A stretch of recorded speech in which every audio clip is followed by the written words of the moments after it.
Hey, everybody. Welcome to Fran and Friends. As you know, on the podcast, we talk about finding healing through self discovery. And sometimes that healing, well, sometimes, a lot of times it starts on an internal level with the conversations that have been had with us and also the conversations that we've had with ourselves. So today we're going to talk about some money matters and money scripts with Dr. Thembi. And Dr. Thembi, I don't want to pronounce your last name incorrectly, but could you please say your full name for the audience? Dr. Thembi Akil. Okay, thank you so much.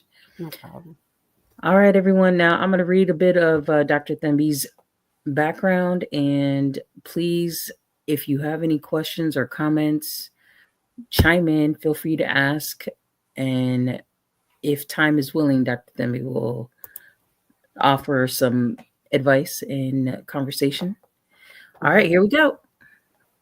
So, Dr. Thembi Akil is the owner of Sensible Living and brings a wealth of financial industry experience that expands 30 years.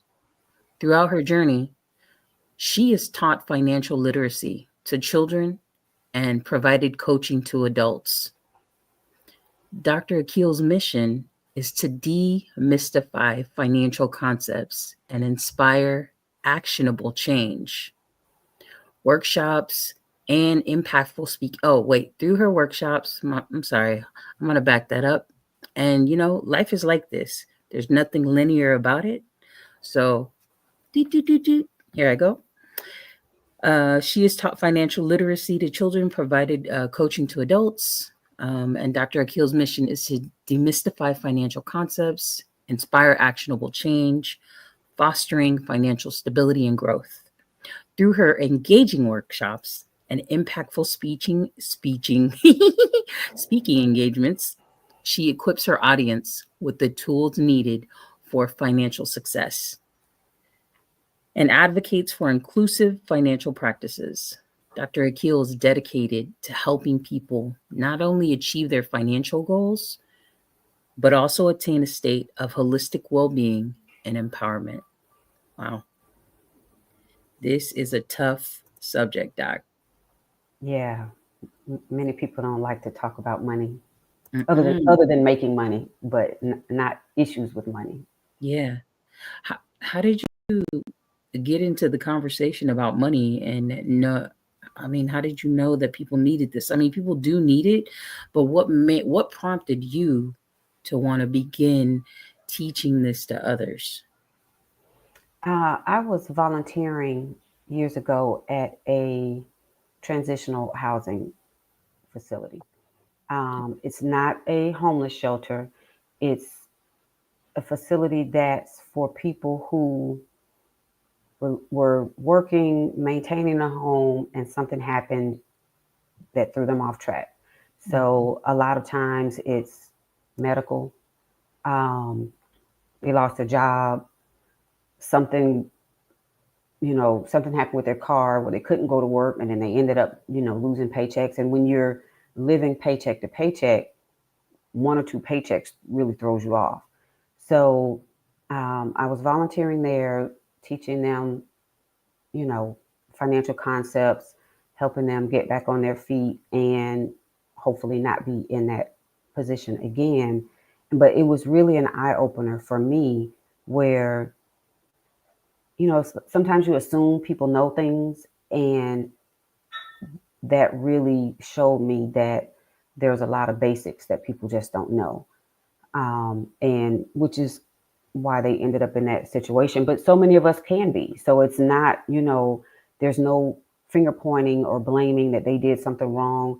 Life just happened to them, and they didn't have any savings or anything to fall back on, and they lost what they had. So one of the things that you were assuming when you were working with them was that they knew how to manage their money, or what was that? Yeah, just basic budgeting skills. Um, a lot of people have never done a budget, and I didn't. I mean, I I'm old school Excel, so I've tracked mine. Well, I used to do it on paper, and then I started tracking on Excel, um, and I assumed a lot of other people were, but that's not something that's discussed a lot of times in our community, in our families. So you don't know what you don't know. So when you're talking to, when you were talking to some of the people, what were one of the core like beginnings of the conversation besides them not knowing how to budget? And then what were you finding? Because you said that this is really more of a trauma thing. Yes. Um, a lot of times what I discovered in conversations, because it was always a small group, 7 to 10 people, so it's small enough where people can actually talk and feel comfortable, and they live in the house together, so they're comfortable with each other, being honest. And the consensus between everyone was, one, that no one ever taught them anything about managing money. um, Two, a lot of times this this this unfortunate occurrence of taking 2 steps forward and 3 steps back was that's what they're used to. They've seen it in their family. It's like nothing new. So when it happens, everybody feels like, oh, it was my time, right? It was unavoidable because that's what they're so used to. Everybody getting being in a bind, right? And they just didn't know any other way. So when I start talking to them about savings, nobody had a savings more than a couple $100, if that. So that's how they all ended up in this situation, was when something happened, they had nothing to rely on. Um, and if your family is in the same situation that you're in, then you don't have a lifeline to call on, where some people, they know that, well, if I'm in a bind, I know somebody will bail me out. Well, if everybody in your community, in your network, in your family is in the same situation as you, when you hit hard times, there's nobody to call. So if you don't have anything saved, then that's when things, spiral out of control. So how do you help them navigate through some of those uh, reframing concepts around what the facts are about money versus what, I guess, what money can do? I'm not sure if you get what I'm trying to say, doctor.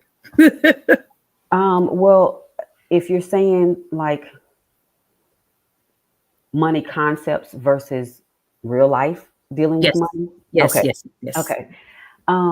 Well, first with them, especially, I mean, that's traumatic, right? You're having to go live in a house with people you don't know. That's a big deal. So first thing is for them to deal with the emotional side of it, and giving themselves grace that they did the best that they could. We can't change the past. What can we do going forward to hopefully prevent you from having to go through this experience again? Um, and then, like you said, having the conversations about what their childhood looked like, what was their family conversation about money, if there ever was any. And a lot of times it was never a conversation. It was just little sidebar things where you say, the whole money doesn't grow on trees, or uh, unfortunately, in a lot of communities, there's a negative connotation about people who have money. So then you're thinking, well, I don't want to be rich because rich people are snobby, or, you know, money is the root of all evil, or, so then you're kind of putting yourself in a box where you don't want to get too much money because then you think there's a negative side of it. So then there's the, getting past that mentality to understanding that having a certain amount of money doesn't dictate who you are as a person. So if you were a giver, if you were a kind and caring person, when you didn't have money, when you do get more money, now you have the ability to help more people. Or, so spin it that way to change their mindset so that they feel comfortable stepping into obtaining more. Because we can talk concepts all day about money, right? There's so many YouTubes and Instagrams and articles online about money and money concepts and financial literacy. Um, that's free information you can get from anywhere. But actually applying it and breaking it down to where you're breaking down your own barriers to be able to receive this information and apply it to your life, that's two different things. Yeah, I feel like communities of color have more impact when it comes to the foundation of money matters than our other counterparts. Um, I've yeah, I've experienced it in my own life with my mom and how the way that she managed it. There wasn't really anything to manage because, like you said, the whole paycheck to paycheck thing. And Right. so it created a lot of instability as I was a kid.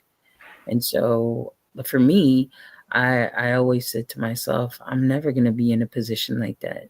And I moved 16, I went to 16 different school districts Mm, because my family really didn't know how to manage, the money that was coming in. On top of that, my stepdad, he had a drug issue. mm. And so that even added to the trauma. So I can resonate. Yeah, and that's a lot of our stories, right? And if that's how we're brought up and we have learned to be anxious when it comes to money, right? Because that's how we saw our parents. Um, then we have to consciously fight against that because if not, it's a learned behavior. We just keep repeating it. We teach it to our kids, and even if you're making money, because there are people now, you're making six figures and you're still living paycheck to paycheck because in your mind, I just need to make more money. Well, making more money and managing the money, that's two different things. So you can keep making more money and then keep getting more expenses and keep spending more. So just because you're making more doesn't mean that the money issues go away. You still have to learn how to manage the money. You still have to deal with the trauma that you learned so that you don't have that mindset and you can change that will, change your behaviors. So once you've established and addressed these traumas with them, what's one of the next steps that you take with them? Or yeah, what's your Um, Setting up a budget is like the top of my list mm-hmm. because you can't manage what you don't know. So if you, if you don't know how much you're spending, what you're spending your money on, then it's hard for me to ask you to save and you don't really know what you're working with. So, doing a line by line deep dive, like everything that you don't even think about that you're spending money on, I'm going to ask you about. We're going to pull it all out. Um, and then that way you have a clear picture. And once you have a clear picture and you're looking at the number, and sometimes the number is hard to look at because you're in the red, like we're really in the red. Um, and I think that a lot of times that's why people don't want to do a budget is because they don't want to face that fact. But then once you see it, then you can say, okay, I also work on values, right? Values and goals. So when we look at oh, go ahead. Dr. Thembi, what's one way people can look at that? The when they find in the red, what's a couple of things that they could reframe? You can answer that now or later. Okay. Yeah. Well, that's what I was going to say. I'll tell you. Well, for me, like I said, doing the values and the goals um, before we do the budget, I'll do that, let's say. And so then that way, you know what's important to you. You know, with the values, um, family, let's say, um, giving to the community, whatever your values are, and then your goals. You know, you want to buy a house, you want to travel more, whatever your goals are. So then we're looking at the budget, and I'm asking, all this that you're spending your money on outside of the necessities, do they line up with your values and your goals? Is your money going to where you want it to go? Or is it, or you're just out just mindlessly spending money? And a lot of times it's not, right? You just, fast food, of course, you know, that's like a big money pit. These subscriptions, they're a big money pit because you're thinking, oh, it's $4.99, it's $7.99. Well, then you end up with spending $200 a month on subscriptions that weren't even paying attention to. So then it makes it easier to assess what you have on paper to say, what can I cut back on? Then it's not me telling you need to cut back. Then it's you saying, okay, well, if I said that I wanted to prioritize spending time with my family, but none of my budget has anything family oriented in it, then you can say, okay, well, this subscription isn't as important. I can take those $15 a month and take my kid off ice cream, whatever. You know, we find ways to adjust the budget based on what's important to you. But then that also helps you to stick with it. Because if I just tell you don't go to Starbucks, that might last a week. And then you're like, who cares? I need Starbucks, right? But if you say, okay, well, this Starbucks money is will help pay for my kid to go to soccer, then every time you get ready to drive by Starbucks, you think about your son being able to play sports, and now you're not going to have money to pay. You understand? So you have to tie it to something that's important. Um, and then, like you asked about being severely in the red, because a lot of times I've had clients that don't do frivolous things. Like all of their money is going towards their essentials. There is no cutting back. Um, that's a harder conversation, because then I'm asking, what can you do to make extra money? Can you pick up a part-time job? Um, is there some crafting you can do to sell something on the side? I mean, what way can you make more money? Because you can't pull it out of thin air, right?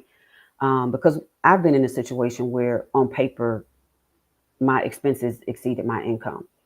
First, I know there was nobody but God who carried me through those times, but you also have to think outside the box and do whatever else you can to bring in additional income.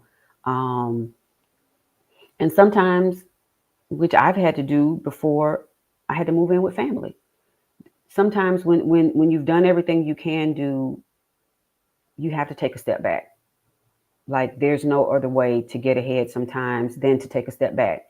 And 6 months staying with someone else, paying them a little bit, like a short, small percentage of what you were paying in rent, but then now you have money to save. And then when you step back out again, you're in a stronger position. So it's brainstorming whatever conversation, whatever situation, whatever we can, to help change their situation so that they're not in the red anymore. Yeah. Also, I wanted to, I really enjoyed that answer. Um, when people do see that and they have this mentality that they're afraid to look at it, and they have the mentality that, like, oh girl, I don't need to look at it because I'm good. So what are some of the ways that when they do see these things, like when they do see the red, how can they talk to themselves and say, hey, this is where you're starting? Like how can they have better internal conversation to look at it more, not as a problem, but more as a challenge, and a reframe to begin to come to a state of acceptance with where they are. Um, I recommend journaling to people. Um, and in my book, I just published a book, and in there are journaling pages with prompts. Thank you. Because I'm not a person that can just sit and write for journaling. I need a prompt. I need you to spark, unless it's, I mean, some days it just comes to you because you want to vent, right? But then some days you don't really have much to say. So I think journaling helps because helps you to see things from another perspective. Um, I'm big on being grateful. Like that's I don't do well with people who aren't grateful. So you have to find gratitude in everything, right? Even if you're in the red, what can you be grateful for? You make enough to pay your rent, right? You can put a roof over your head. Um, you might not be able to have cable, but you can pay for lights. So you have to find ways to have gratitude in what you can do. And like you said, encourage yourself for, okay, well, this is a starting point. I had to cut back on these things, but I'm working towards adding them back into my life. I'm working towards, being in the black versus being in the red. Um, and because self-talk, I mean, we usually self-talk in a negative form. That's normal. That's how a lot of people's brains are wired. So you have to consciously self-talk positive.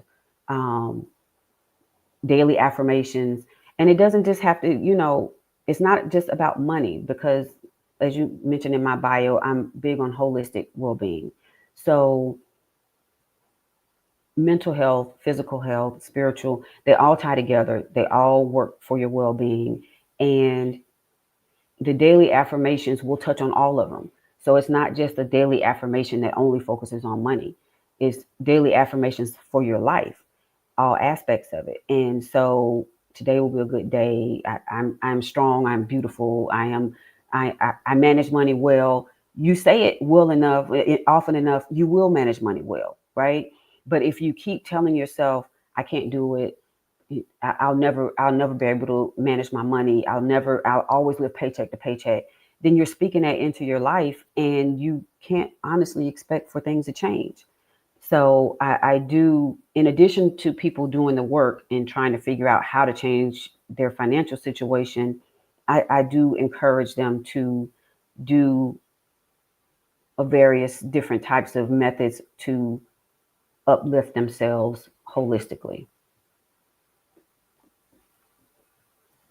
Yeah, one of my affirmations on finances is I release limiting beliefs about security and welcome dynamic wealth. Yep, that's Yeah. that's great. Yeah, I mean, because that's intentional, right? And without you saying that, it won't even be in your mindset, Mm. right? So now you're intentionally putting it into your mindset for you to work towards. And when you have those days where I had, was it last year? I got two flat tires in within a month. Mm. That's like a blow, right? The Mm. first one is already a blow, but then to get another one back to Mm. back, and it's so easy where you could just fall off track and be like, oh, here we go, and just go down the negative spiral mindset. But with that affirmation, if I felt that way that day, Mm. when I say the affirmation the next day, it picks me back up and say, nope, it's life. It just happened. I'm not sitting in it. I'm moving on. Mm-hmm. Mm. Wow.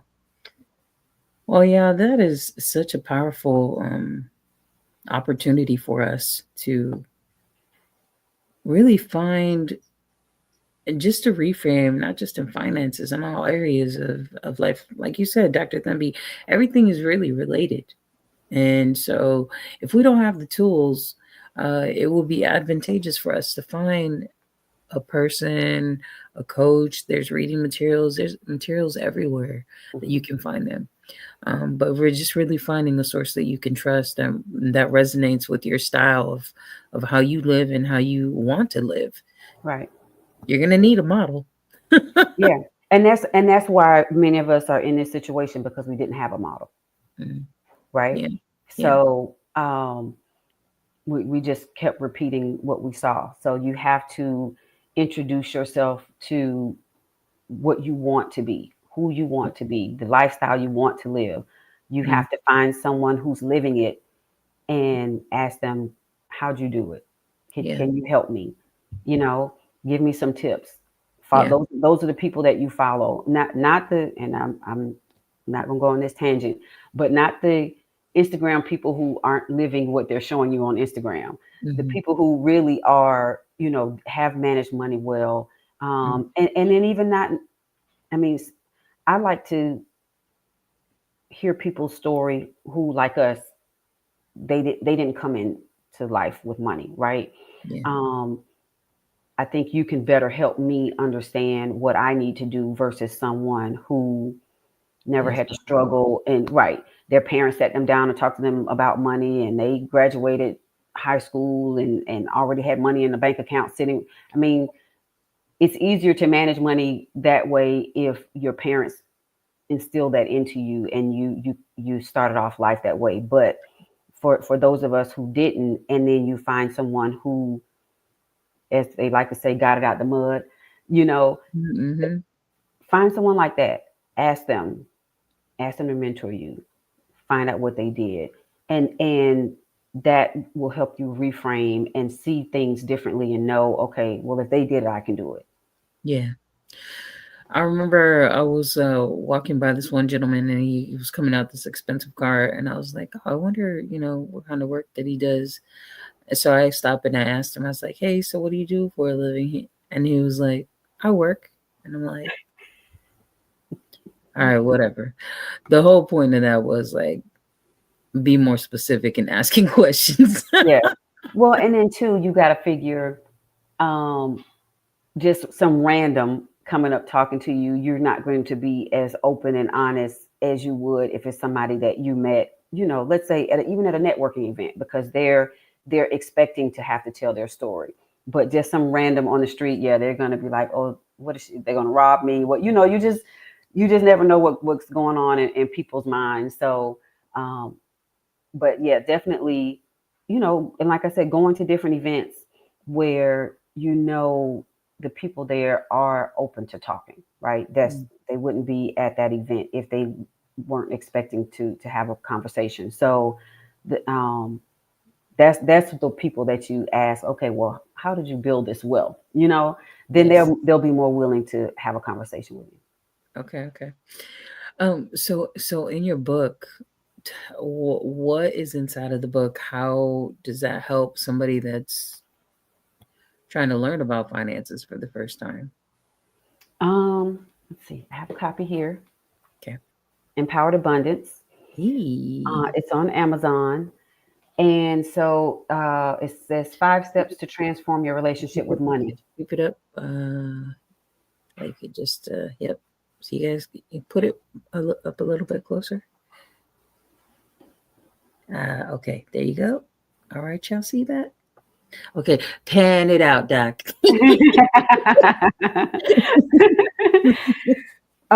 So, like I said, it is a guidebook. So, Mm, it's not a sit and read and put down book. You pick this up with a pen in hand and mm, be prepared to do some work. ooh, So, I ask questions to prompt you to think about, like we talked about, what did you hear about money? What did you learn about money?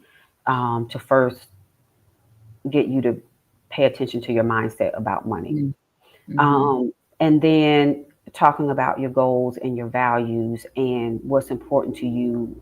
What do you want for your future? Um, so you have something to refer back to, right? When you see those shoes on sale and you want to buy them because you've been eyeing them and, oh my God, but they're on sale, and you flip through this book and you say, oh, but I want to take my kid to Disney. That's what I wrote in my book. So I'm mm, not supposed to be buying these shoes. I'm supposed to be saving money to take my child to Disney. mm, Um, writing makes it real. mm. When it's in your head, you can easily forget it. When you write it down, you refer back to it. It's real.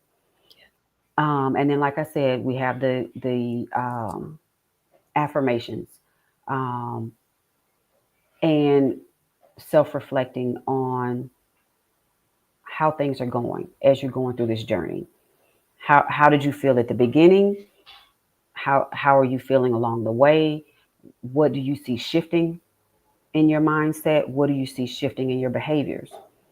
Because ultimately, that's my goal, is for this to help you transform into who you want to be. Mm, But that's going to take work. You have to do the work. So it's not a sit and read and, oh my God, now I'm this new person. No, you have to do the work. And I think a lot of people are afraid to do the work. yeah. They just want a magical transformation. But you didn't get to who you are today without habits, without you doing certain actions. So, in order to become someone new, you have to change those actions and create new habits. Mm, I love that.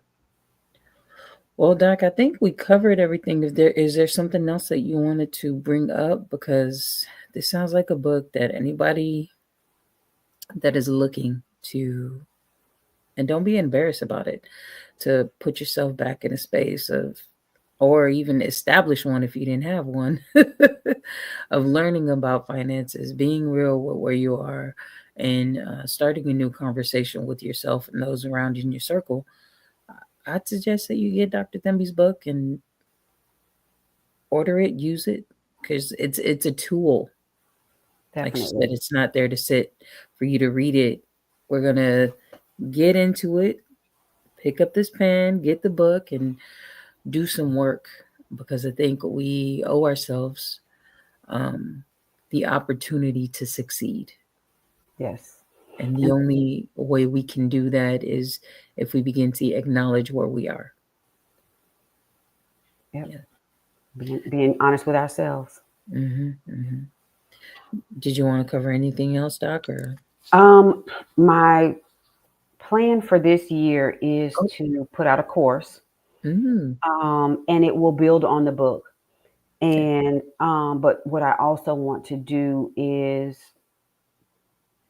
do some kind of group coaching Mm. where we can work through the book together, Oh, I like that. An accountability group. chapter by chapter, and we Ooh. can have discussions, because a lot of times, like, since we know there's shame about money, you don't talk Mm, to your family or your friends, right? You just keep it to yourself because you don't want anybody to know how bad off you really are. yeah. So if we're in this group together, then everybody can share, be honest and share, and then that makes you be like, oh, I'm not the only one, Yeah. right? Oh my God, her situation is worse than mine, Mm, you know. So I think we need that. We need that community, that yeah. safe space Yeah. where nobody's being judged. We're all at one time have been in this situation where we struggle with money, Mm. and can help pull each other up. So that's my goal for this year. And even without, possibly before I launch the course, I may put out there to do the community book, have a book community. So we can work through it, and then that'll help you finish the book, because a lot of people start books and don't finish them. I'm guilty. I'm totally guilty. That is so powerful on so many levels. Um, having to be, in an accountability group just for business is like, ah, shoot, I better get myself together because I gotta come back and give a report to the folks that I'm with. And Right. the whole point is not to shame you; it's to be open about where you are and just have the conversation. Well, the people there are more of like a think tank to help you think out where you're at and how you can navigate that space better. Yeah, because somebody might have an idea of something that they were in this situation, and this is what they did to get out, or this is how they made extra money, or and so that brainstorm, as the old people say, two heads are better than one. Hmm. You Everybody put their thoughts together, and you'll come out with more options than you trying to think about it by yourself. Ah, wonderful. Well, Dr. Thembi, before we go, I would love for you to just share one last piece of advice for the people and tell them where they can find you and find your book. Okay. Last piece of advice, I would say, to give yourself grace. Mm, I think we are too hard on ourselves about every aspect of life, and that hinders us.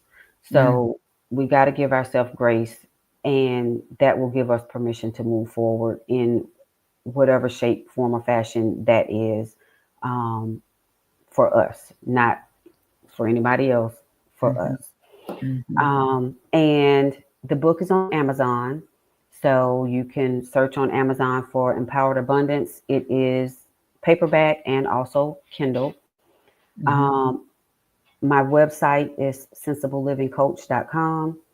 And you can schedule a free call with me there if you want to learn more about one on one coaching, or if you want any information about the book.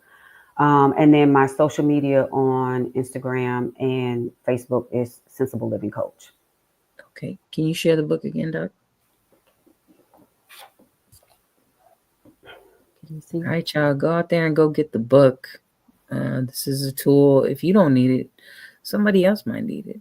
Yep, that's why I launched it around Black Friday, because Mm, a lot of people won't admit that they need help, but they know someone who does. So mm. buy it as a gift for someone else. Even if it is for a friend, I'm calling for a friend. Yeah, yeah. Well, Dr. Thembi, it was such a pleasure to have you on. I appreciate it. I walked away with some gems. So, Thank you for having me, and thank you for hosting this podcast. Keep doing what you're doing. you're welcome.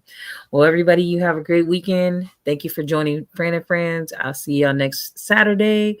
And go get Dr. Thembi's book. All Thank you. right, you're welcome.